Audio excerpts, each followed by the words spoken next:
Imagine your body at 3 in the morning. You are still. Your breathing has slowed.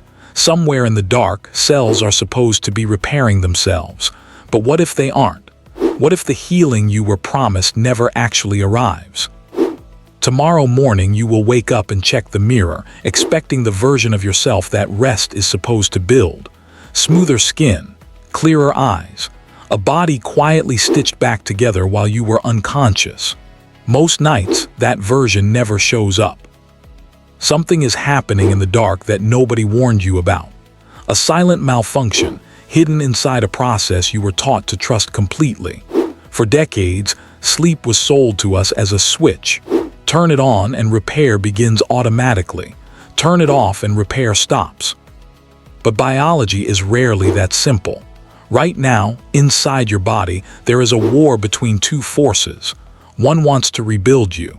The other wants to protect you from threats that may not even exist anymore. And most of the time, protection wins. That single fact changes everything you thought you knew about rest. To understand why, we have to go back. Not years, not decades, hundreds of thousands of years to a time when sleep wasn't a luxury. It was survival. Early humans didn't sleep in soft beds behind locked doors. They slept in open spaces, vulnerable to predators, weather, and starvation. Every closed eye was a gamble. So the body evolved a strange compromise. It would allow repair, but only in small, cautious bursts. Never fully, never carelessly. Because an animal that healed too deeply, too quickly, was an animal that might not wake up in time to run. That ancient caution never left us. It's still running in the background of your biology today, even though the threats have changed completely. You're not sleeping next to a fire, listening for wolves. You're lying in a climate-controlled room with a phone glowing 6 inches from your face. But your nervous system doesn't know the difference. It still treats certain modern stressors the way it once treated predators.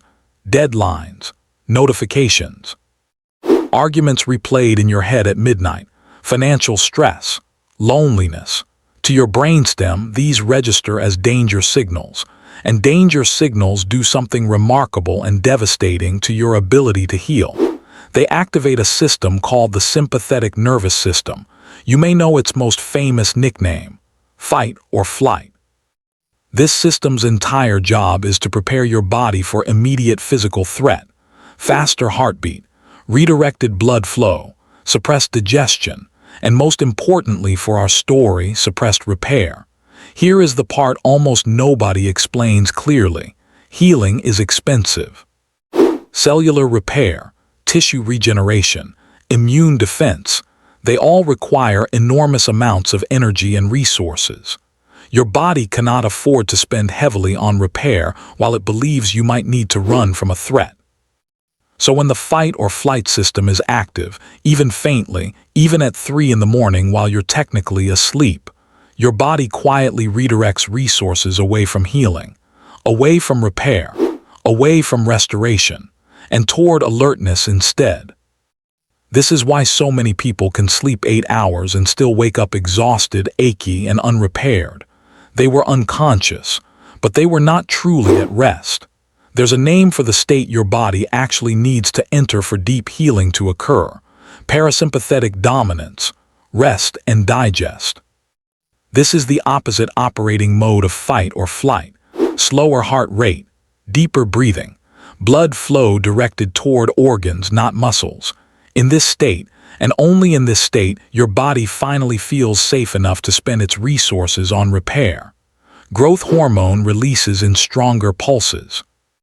Immune cells patrol and clean damaged tissue. Your brain begins clearing out cellular waste that built up during the day. But here's the twist almost nobody sees coming. You can be lying in bed, eyes closed, breathing slow, and still not reach this state. Because true parasympathetic dominance isn't about stillness, it's about safety. And modern life has quietly convinced millions of nervous systems that they are never fully safe. Think about your last 10 nights. How many of them did you fall asleep scrolling through something upsetting? An argument, bad news, a comparison to someone else's life. Each of those moments sends a small signal to your brainstem. Stay alert. Something might be wrong, and your brainstem doesn't distinguish between wrong as in a bear outside your tent and wrong as in an unread work email.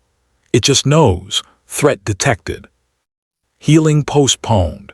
This single mechanism might explain more chronic fatigue, unexplained inflammation, and stalled recovery than any other factor in modern life. But the story gets stranger, because there's a second saboteur working alongside stress, one that hides in plain sight. Light, not sunlight. Artificial light, specifically the blue wavelengths pouring out of screens, streetlights, and household bulbs long after sunset. For nearly all of human history, darkness was the trigger. When the sun went down, a hormone called melatonin began rising. Melatonin isn't just a sleep hormone. That's the oversimplified version. It's also one of the most powerful antioxidants your body produces. It protects cells from damage. It helps regulate immune function. It plays a direct role in tissue repair timing. When melatonin rises properly, it doesn't just make you drowsy. It opens the biological door to healing. But artificial light, especially blue-heavy light, tricks your brain into thinking the sun is still up. Your pineal gland, sensing daylight, delays melatonin release. So even if you fall asleep on schedule, the hormonal signal that unlocks deep repair might arrive late, weakened, or fragmented. You're asleep. But the door to healing hasn't fully opened yet. This is why some people who go to bed early still wake up feeling unrepaired. Their sleep duration was normal. Their sleep depth and the timing of their internal repair signals was not. Not all sleep is equal.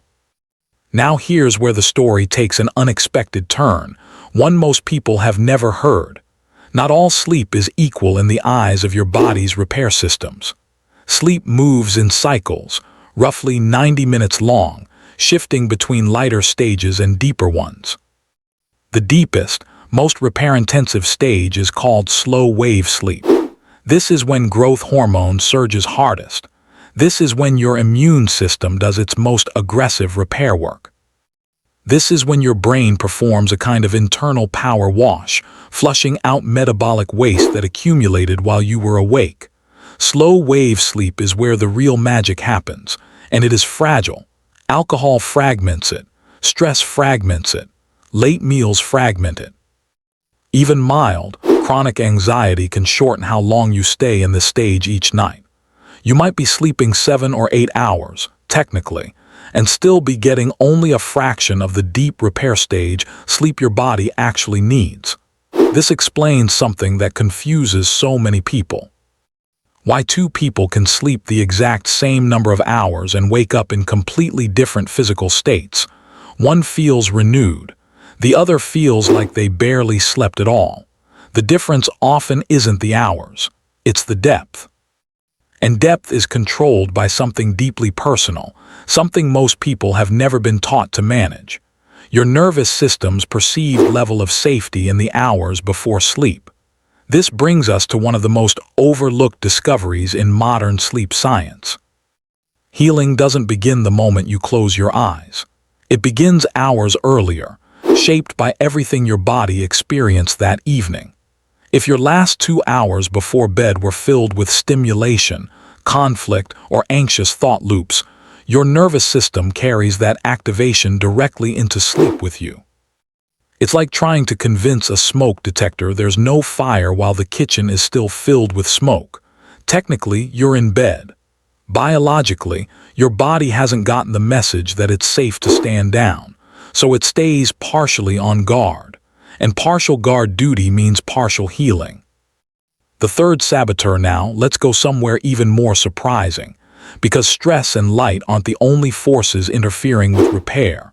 There's a third factor, one hiding inside something we consider completely harmless. Your evening meals. Digestion is an energy-expensive process.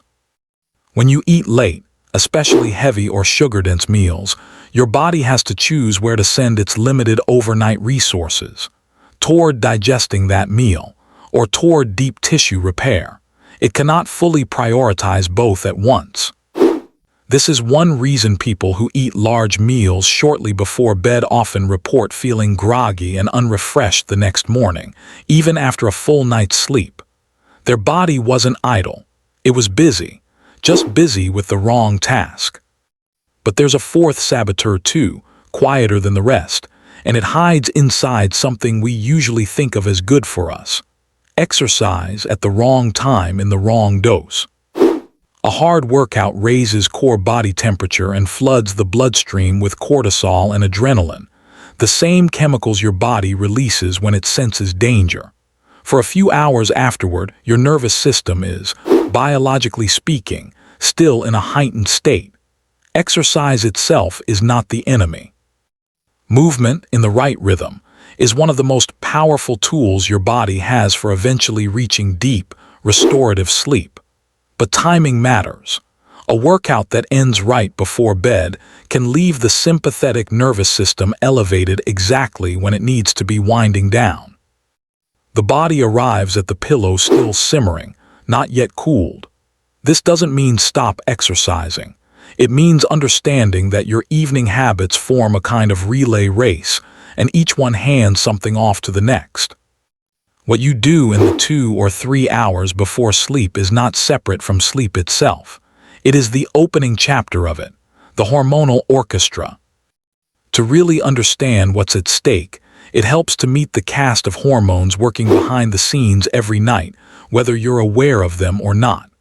Cortisol is the one most people have heard of, usually described as the stress hormone. But cortisol isn't inherently bad. In a healthy rhythm, it rises in the early morning to help you wake up and face the day, then gradually falls throughout the evening, reaching its lowest point around midnight. Chronic stress disrupts that curve. Instead of falling at night, cortisol stays elevated or spikes unpredictably. An elevated cortisol at night is like leaving a porch light on for a system that's supposed to be shutting down. It directly interferes with the release of growth hormone, which is your body's chief repair signal during deep sleep. The two hormones behave almost like opposites on a seesaw. When cortisol is high, growth hormone tends to be suppressed. Growth hormone itself isn't only about height and muscle, despite the name. In adults, it drives collagen production, tissue regeneration, fat metabolism, and even the maintenance of healthy skin. Most of its daily release happens in concentrated pulses during slow wave sleep. Miss that stage, or fragment it, and you blunt one of your body's primary rebuilding tools. Then there's melatonin again, but in a role most people don't know about.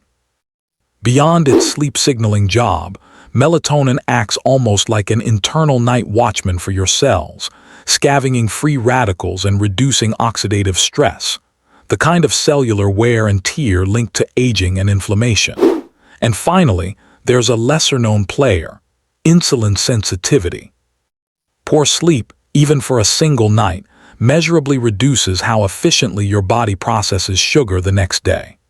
Over weeks and months, chronically shortened or fragmented sleep is associated with the kind of metabolic dysregulation that makes everything else, weight, energy, mood, inflammation, harder to manage. None of these hormones work in isolation. They're an orchestra, and the conductor is your nervous system's read on whether or not you are safe. Get that signal wrong, night after night, and the whole orchestra plays out of tune. The body keeping score. There's one more piece to this puzzle, and it might be the most emotionally striking of all. Because healing doesn't only respond to physical signals like light and food. It responds to emotional ones too. Chronic unresolved emotional stress, the kind that never gets processed, only suppressed, keeps the nervous system in a low-grade state of alert for days, weeks, even years. Some researchers describe this as the body keeping score, continuing to brace for a threat long after the original moment has passed. And a body that's bracing cannot fully rebuild itself. This might explain something many people quietly notice but rarely say out loud. That periods of major emotional stress in their life often line up with periods of poor healing, frequent illness, or slow recovery, Even when their sleep hours stayed the same, the hours were there. The safety wasn't. There's a particular kind of exhaustion that comes from this state, one that rest alone doesn't seem to fix. People describe sleeping enough hours and still feeling like they're running on a half-charged battery day after day. It isn't laziness, and it isn't a lack of willpower. It's a nervous system that hasn't been given permission to stand down. This is also why healing tends to happen in waves rather than straight lines. A stretch of calm, predictable weeks can produce a noticeable shift, better skin, steadier energy, fewer minor illnesses. Then a stretch of upheaval can seem to erase that progress overnight. The body isn't being fickle. It's simply responding faithfully to the signals it's being given. The modern environment problem. If the mechanisms are ancient, the environment testing them is brand new, and it's worth sitting with just how new. For nearly all of human history, night meant darkness and darkness meant safety from the visual chaos of the day. Predictable, low-stimulation hours were the default, not something you had to engineer. Today, night looks nothing like that. Screens deliver a constant stream of novelty, each notification, each headline, each message a tiny, unpredictable event for the brain to evaluate. Unpredictability, remember, is exactly what keeps an ancient nervous system on alert. It doesn't matter that the threat is a group chat or a news app. The evaluating machinery underneath is the same one built for rustling grass in the dark. Add to this the erosion of natural light-dark contrast. Many people spend their days indoors under dim, consistent artificial lighting, and their evenings under bright screens, essentially inverting the signal their circadian system evolved to expect. Daytime light exposure is often too low to fully wake up the internal clock, and nighttime light exposure is often too high to let it wind down. This isn't a moral failing. It's an environmental mismatch, and mismatches are fixable in a way that broken biology isn't. What actually helps? If all of this sounds slightly alarming, here's the part that should feel like relief instead. None of these systems are broken. They're not malfunctioning. They are ancient, intelligent survival mechanisms operating exactly as designed. The problem isn't your biology failing you. The problem is a mismatch between an ancient nervous system and a modern environment it was never built to interpret correctly. And mismatches, unlike malfunctions, can be corrected. Once scientists began mapping this stress-healing connection more clearly, something remarkable emerged. Small, consistent signals of safety in the hours before sleep can retrain the nervous system to enter deep rest faster and more completely. Not through elaborate biohacking, through something far simpler: predictability. Human nervous systems, going back to our earliest ancestors, calm down in the presence of predictable patterns. Consistent bedtime, dimming light gradually instead of abruptly. The same calming ritual repeated night after night. Predictability tells the ancient brainstem one crucial thing: nothing dangerous is coming. It's safe to stand down. And when that message finally lands, the transition into slow-wave sleep happens faster and lasts longer. This is why some of the most effective sleep interventions in research settings aren't exotic supplements or expensive gadgets. They're almost embarrassingly simple.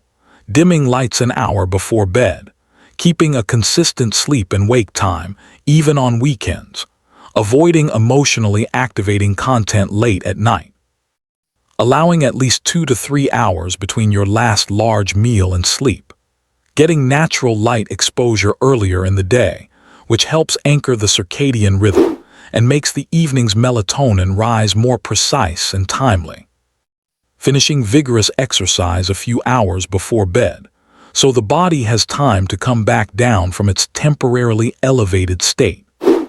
Building a short wind-down ritual, even 5 or 10 minutes, that your body learns to associate with safety. Stretching, reading something calm, a few minutes of slow breathing. None of these fixes are complicated.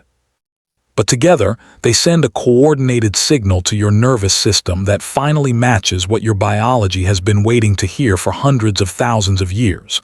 You are safe. You can heal now. What healing actually requires, so what does true healing actually require? Not perfection. Not 8 flawless hours in a silent, temperature-controlled room every single night. It requires consistency. It requires a nervous system that has learned, gradually, night after night, that it's allowed to let its guard down. Because the moment it does, something extraordinary happens. Growth hormone releases in stronger, more complete pulses. Immune cells intensify their repair patrol. The brain's internal cleaning system activates more fully, clearing away the microscopic debris of another day lived. Muscles rebuild. Skin regenerates. Memories consolidate.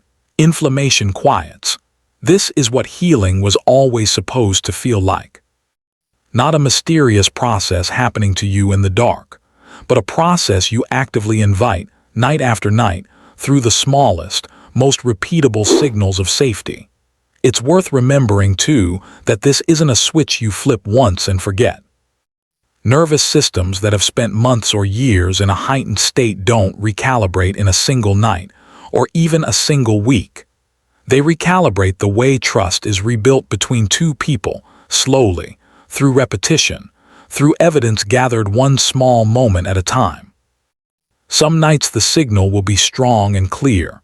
Other nights, life will interrupt it, a late meeting, a hard conversation, an unavoidable stressor. That's not failure.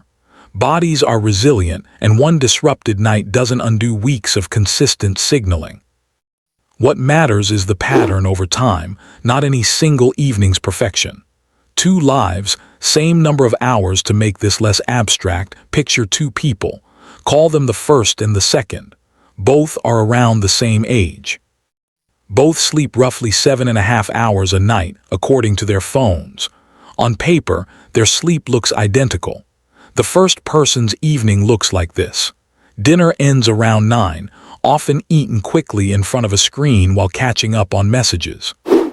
The next hour is spent scrolling news, group chats, maybe an argument in the comments section that somehow feels personal. Lights stay bright until the very moment of turning them off. The last thing seen before closing their eyes is a bright rectangle a few inches from their face. Their body enters bed already mid-conversation with the day, not finished with it.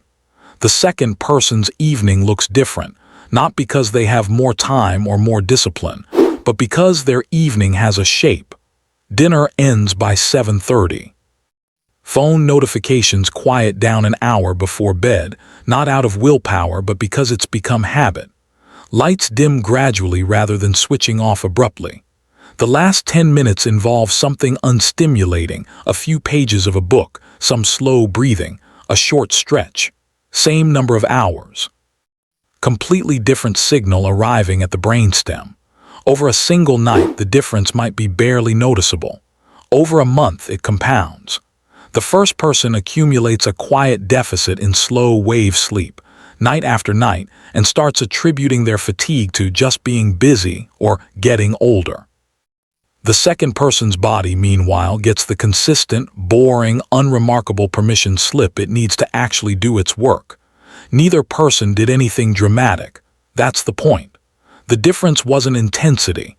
It was signal clarity, repeated night after night. Common myths worth retiring.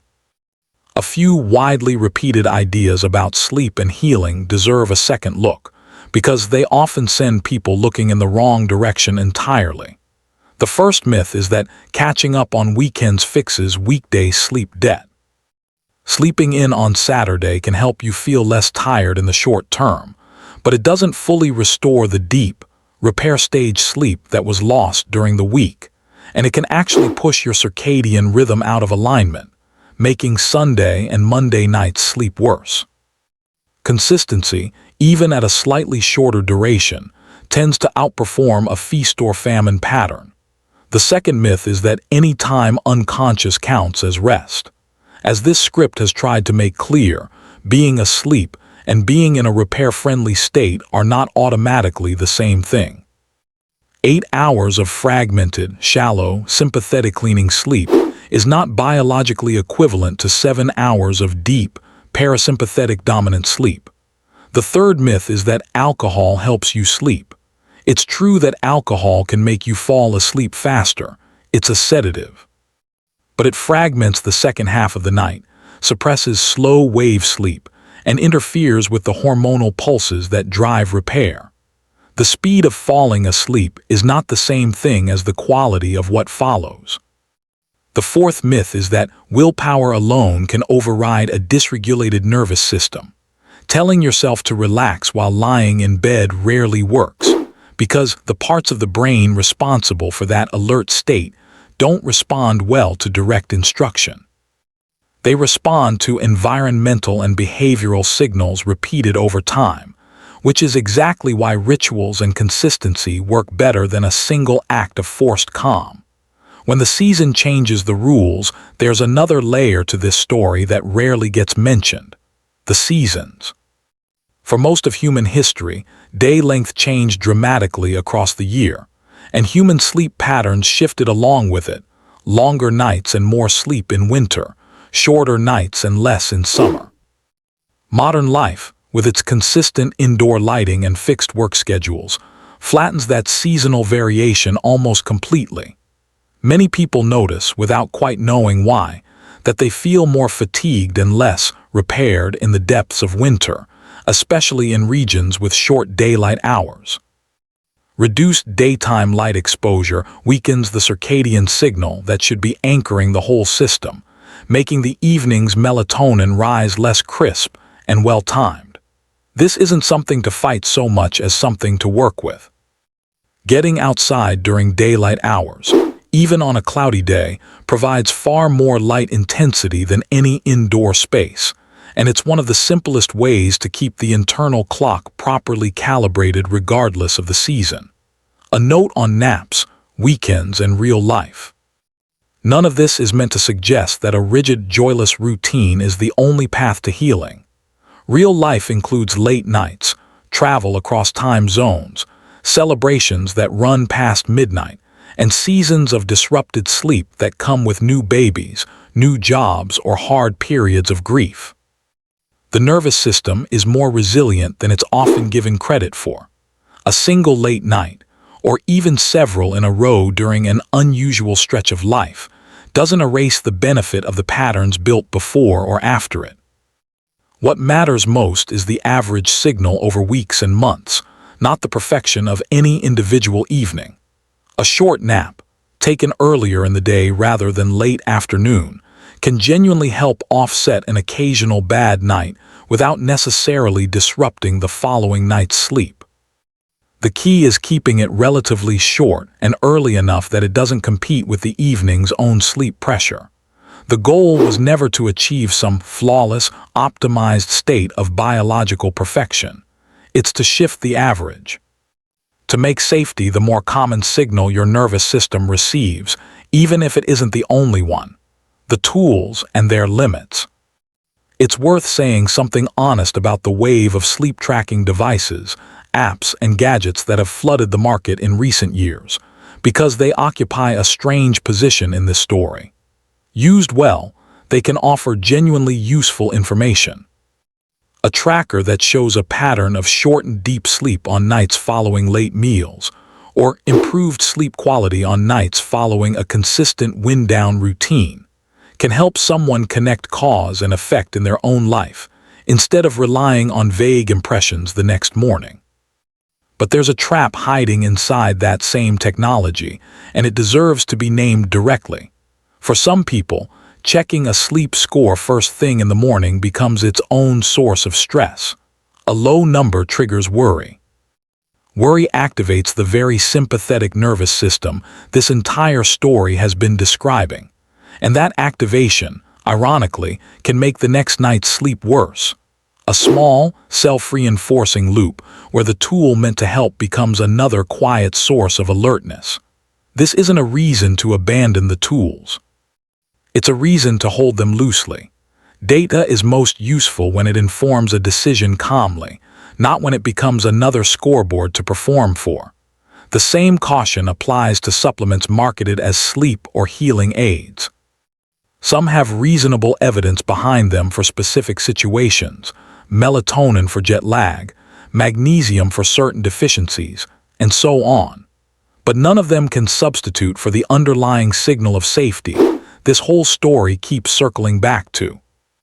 A supplement taken in the middle of a stimulating, unpredictable evening routine is unlikely to outperform a calm, dim, consistent one taken with nothing extra at all. The most powerful technology available for this problem was never a gadget. It's the oldest technology humans have: rhythm, repetition, and darkness, used the way they were used for most of our species' history. If you only remember one thing, if everything else in this story slips away by tomorrow, here is the single idea worth keeping. Your body is not failing to heal because it's broken. It's declining to heal fully because, most nights, it hasn't been convinced it's safe enough to do so. That reframing matters because it changes the question people tend to ask. Instead of, "Why is my body not repairing itself the way it should?" the more useful question becomes, "What signals is my nervous system actually receiving in the hours before I sleep? And do they say safety or do they say danger?"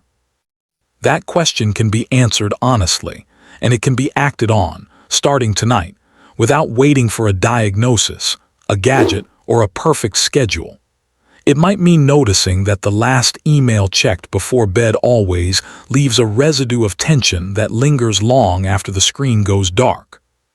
It might mean noticing that the nights following a heavy, late dinner are reliably the mornings of feeling most sluggish. It might mean noticing that an argument left unresolved before sleep seems to echo through the whole night, showing up the next day as a strange, hard-to-place heaviness. None of these observations require special equipment. They require attention, applied gently and without judgment, over a period of nights rather than just one. And once the pattern becomes visible, the intervention is rarely complicated. It's rarely expensive. It's almost always some version of the same message, delivered consistently. It's safe now, you can stand down, you're allowed to heal. Building your own signal, step by step. It's one thing to understand the theory. It's another to actually build a ritual that works for a real life, with real constraints, real jobs, and real people sharing the house. Start small, and start with removal rather than addition. The single highest leverage change for most people isn't adding a new practice, but removing the most activating input from the final hour before bed.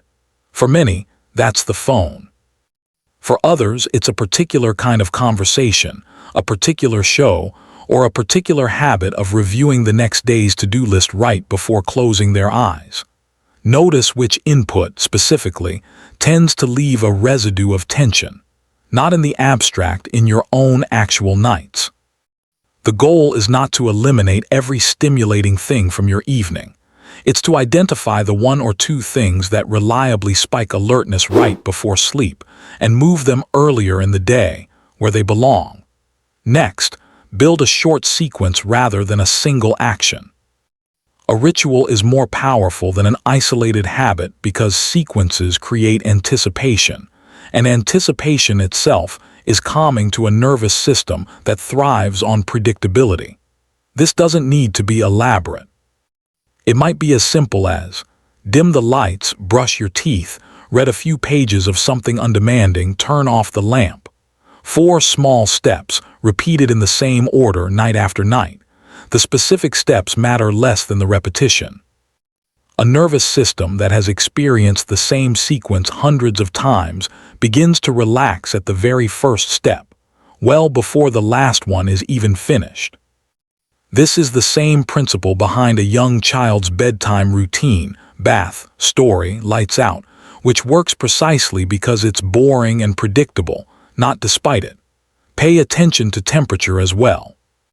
Core body temperature naturally drops as part of the process of falling into deep sleep, and a room that's slightly cool, along with a warm shower an hour or two before bed that causes a rebound cooling effect afterward, can help that natural drop happen more efficiently. Consider the transition from day to evening, not just the transition from evening to sleep. Many people go straight from a high-intensity, high-stimulation workday into bed with almost no buffer in between.